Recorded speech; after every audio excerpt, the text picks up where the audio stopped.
ఈరోజు ప్రపంచం మొత్తం యోగా ధ్యానంలో అందరూ కూడా ఉన్నారు. అది ఒకసారి ఆలోచించుకుంటే మనందరికీ గర్వకారణం.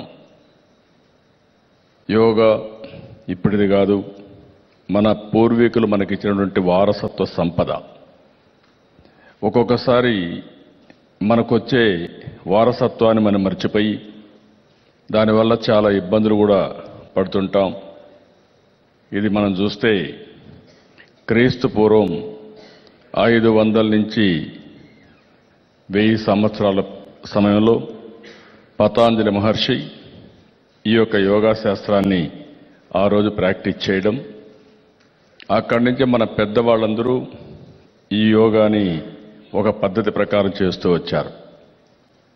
తల్లి జన్మనిస్తుంది, జన్మభూమి మనకు కావలసిన వసతులు ఇస్తుంది, అదే మనకు అవసరాలను తీరుస్తుంది. యోగా జీవిత విధానాన్ని, ఆనందాన్ని మనకిస్తుంది. ఆ విషయం మనం గుర్తుపెట్టుకోవాల్సిన అవసరం ఉంది. ప్రాంతానికో పరిమితమైంది కాదు. యోగా ప్రతి ఒక్కరూ ఆనందంగా ఉండడానికి, అంతేకాకుండా ఒక మంచి జీవితాన్ని లీడ్ చేయడానికి. లైఫ్ అనేది ఒక ఎంజాయ్మెంట్. లైఫ్ అనేది మీరు ఒక్కసారి ఆలోచించుకుంటే, కష్టంగా ఉందనుకుంటే పరీక్షలు రాయడం కష్టం, నడవడం కూడా కష్టం అనుకుంటే నడవడం, నిద్ర లేయడం కూడా కష్టం అనుకుంటే కష్టమే. కానీ జీవితాన్ని బ్యూటిఫుల్గా ఎంజాయ్ చేయాలనుకుంటే ఏ పనులైనా ఆనందం ఉంటుంది. యోగాలో మీరు చూస్తే ఆత్మ, పరమాత్మ ఈ రెంటిని కలిపేదే యోగా. అంతేకాకుండా సీక్రెట్ ఆఫ్ బాడీ. మన సెల్ ఫోన్ చూస్తున్నాం. సెల్ ఫోన్లో అనేకమైనటువంటి చిన్న చిన్న ఇన్స్ట్రుమెంట్స్ ఉంటాయి. అవన్నీ కలిపితేనే వీడియో, ఆడియో, లేకుంటే మీకు సెల్ ఫోన్, లేకపోతే మీకు వచ్చే టీవీ, మీ యొక్క ఇది రిమోట్ కంట్రోల్ అన్నీ కూడా ఉపయోగించుకునే పరిస్థితి వస్తుంది. అంటే మీ సెల్ ఫోన్ని ఎట్లా ఉపయోగించుకోవాలో మీకు తెలిస్తే దాన్ని పూర్తిగా మీరు ఉపయోగించుకుంటారు. అదే మరి మన బాడీ కూడా, మన శరీరం కూడా. శరీరంలో చాలా విషయాలు మనకు తెలియని శాస్త్రాలు చాలా ఉన్నాయి. ఆ శరీరంలో ఉండే అన్ని విషయాలు, ఇప్పుడు ముక్కులు కానీ, చెవు కానీ, కళ్ళు కానీ, విడి భాగాలు మీరు చూస్తే ప్రతి ఒక్కదానికి భగవంతుడు సృష్టించినటువంటి విధానం మీరు చూస్తే ఇది ఒక బ్యూటిఫుల్ విధానం. కంప్యూటర్లు కూడా మనిషిని రీప్లేస్ చేయలేదు. మెమరీ కంప్యూటర్ కూడా ఒకసారి ఉండదు. అలాంటి ఇంట్యూషన్ కూడా మీరు కానీ ఫోకస్ చేసి కాన్సన్ట్రేషన్ చేస్తే భవిష్యత్తులో ఏం జరుగుతుందో మీరు చెప్పగలుగుతారు. ఇవన్నీ కూడా మనకుండే, మనుషులకుండే పెద్ద శక్తి. అందుకనే ఈరోజు దీన్ని కలపడం, ఈరోజు మనం చూశారు, పిల్లలు నేను చూశాను. నేను ఈ వయసులో చేయగలుగుతున్నాను, కానీ కొంతమంది పిల్లలు మీరు చేయలేకపోతున్నారు. అంటే ప్రాక్టీస్ లేదు, అంతేకంటే ఇంకొకటి కాదు.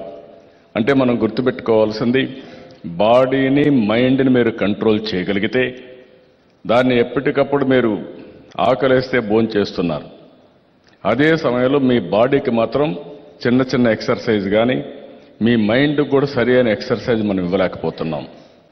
దానివల్లనే టెన్షన్లు. ఈరోజు మనం చూస్తున్నాం, పిల్లలు మీరు అందరూ ఆలోచించాల్సిన, అంత టెక్నాలజీ యుగం.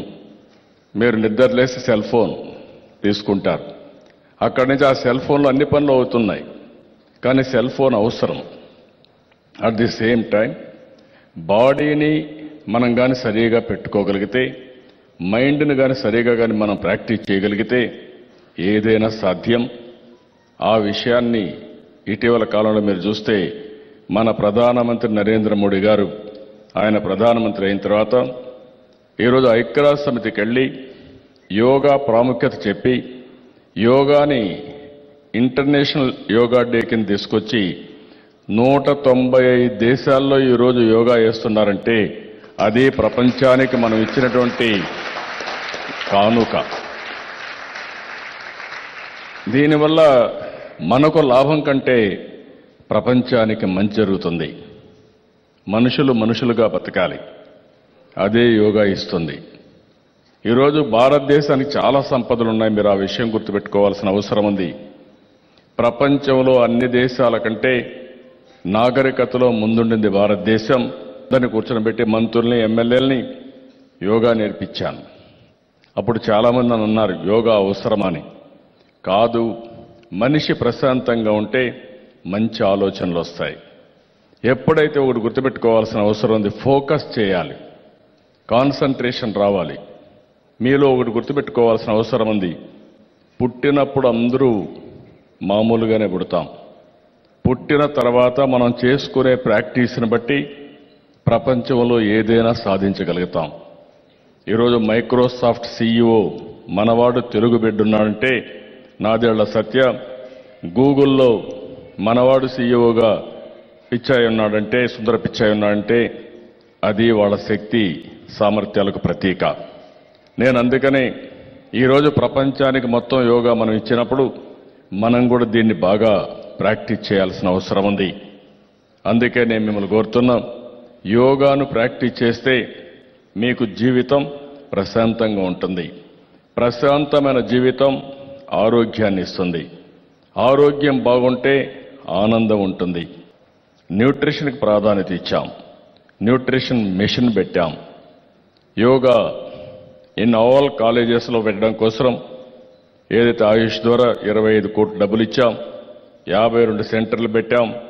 నేను మిమ్మల్ని అందరినీ ఒకటే కోరుతున్నా, యోగా అనేది పెద్ద సర్వీస్. మీరు డబ్బులు ఇవ్వడం కాదు, ఇంకోటి ఇవ్వడం కాదు. మీరు యోగా బాగా నేర్చుకుని పర్ఫెక్ట్గా నేర్చుకోవాలి. అది కూడా గుర్తుపెట్టుకోవాల్సిన అవసరం ఉంది. హాఫ్ హార్టెడ్గా చేసినా లేకుంటే సగమే చేసినా సరిగా చేయకపోయినా పూర్తి ఫలితాలు రావు. కాబట్టి మీరు బాగా నేర్చుకుని మీరు ఒక్కొక్కరి 5 మందికో 2కో 3కో మీరు కూడా నేర్పించగలిగితే అది నిజమైన సంఘ సేవ అవుతుంది, సేవ అవుతుంది. ఆ విషయం మీరు గుర్తుపెట్టుకోవాల్సిన అవసరం ఉంది. దీన్ని ఒక ఉద్యమ స్ఫూర్తితో తీసుకుపోవాలి. ఏదో నేను నేర్చుకున్నాను, ఇది నాకే పరిమితం కావాలి, వేరే వాళ్ళకి ఎవరికి చెప్పకూడదు అనుకుంటే అది కరెక్ట్ కాదు. ఒక మంచిని 10 మందికి చెప్పి ఒప్పించగలిగి సమాజాన్ని మార్చగలిగితే అదే మీ జీవితంలో పెద్ద విజయం అని చెప్పి కూడా నేను మీకు తెలియజేస్తున్నా. అందుకని ఈ రెండే కాకుండా మీరు చూస్తే ఈరోజు మనందరం కూడా న్యూట్రిషన్ మెషిన్ కూడా పెడుతున్నాం. యోగా ఎంత ముఖ్యమో మనం తినే తిండి కూడా అంతే ముఖ్యం. కొంతమంది పెద్దలు కానీ ఎక్కువ తినడం, లేకుంటే లేనిపోని సమస్యలు తెచ్చుకోవడం, ఇవన్నీ కూడా ఉంటాయి. బ్యాలెన్స్డ్ డైట్ తీసుకోవాల్సిన అవసరం ఉంది. మనకుండే ఆహారంలోనే బ్యాలెన్స్డ్ డైట్ తీసుకోగలిగితే అది ఆరోగ్యాన్ని ఇస్తుంది, బ్రహ్మాండంగా ముందుకు పోతాం. అదే మరి నేను కూచిపూడికి కూడా ఎక్కువ ప్రాధాన్యత ఇస్తున్నాను. కూచిపూడి కూడా మన యొక్క వారసత్వ సంపద. కూచిపూడి చేయగలిగితే ఈ యోగా ఏ విధంగా ఉందో దానివల్ల కూడా చాలా లాభాలు ఉంటాయి. ఆ కూచిపూడి కూడా మనం చేసుకోవాల్సిన అవసరం ఉంది.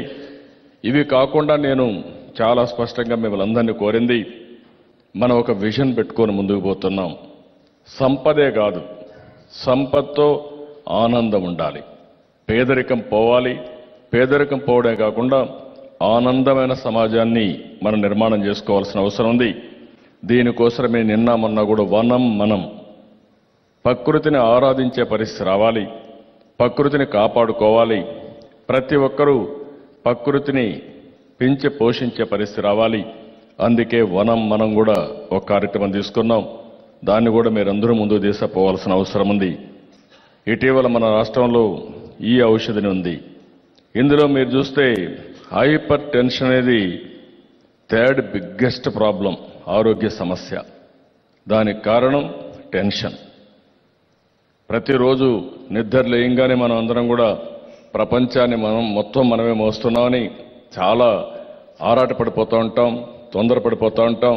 దానివల్ల టెన్షన్లో 1 గంటలో చేసే పని 10 గంటలు చేస్తాం.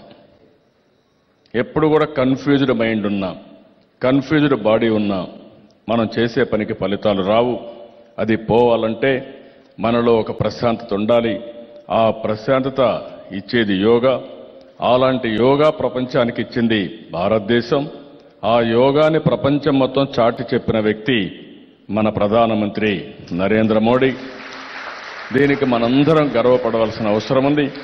అలాంటి శుభ సందర్భంలో మరొక్కసారి రాష్ట్రంలో ఉండే ప్రతి ఒక్కరికి, దేశంలో ఉండే యోగా చేసే ప్రతి ఒక్కరికి, ప్రపంచంలో ఎవరైతే ఈరోజు యోగా చేస్తున్నారో వారందరికీ కూడా శుభాకాంక్షలు తెలియజేస్తున్నా. యోగా ఒక్కరోజు చేసేది కాదు, లేకపోతే అప్పుడప్పుడు చేసేది కాదు, జీవితంలో ఒక భాగం కావాలి. మనం ఆహారం ఎంత ముఖ్యమో యోగా అంతే ముఖ్యం. అది కానీ మన మనసులో ఉంటే, ఆహారం మనకు న్యూట్రిషన్ ఇస్తే యోగా మానసిక ఆనందం, అదే మరిగా భవిష్యత్తులో అనారోగ్యం రాకుండా అన్ని విధాలా కాపాడే పరిస్థితి వస్తుంది. కాబట్టి ప్రతి ఒక్కరూ దీన్ని ప్రాక్టీస్ చేయాల్సిందిగా మరొక్కసారి కోరుకుంటూ, ఈరోజు ఈ యోగా కార్యక్రమంలో భాగస్వాములైన ప్రతి ఒక్కరిని పేరు పేరున అభినందిస్తూ సెలవు తీసుకుంటున్నాను. జై హింద్, జై జన్మభూమి. నేను ఆనాడు దయాకరణ పోయి పర్సనల్ కూర్చొని మాట్లాడొచ్చినాం. అయ్యా, చంద్రశేఖరరావు అనేటోడు ఒక రకమైన నేర స్వభావం ఉన్న, విపరీతమైన మనస్తత్వ ధోరణి ఉన్న వ్యక్తి. ఈరోజు మమ్మల్ని చేస్తున్నాడు, రేపు మీకు ఆ రోజు వస్తుంది.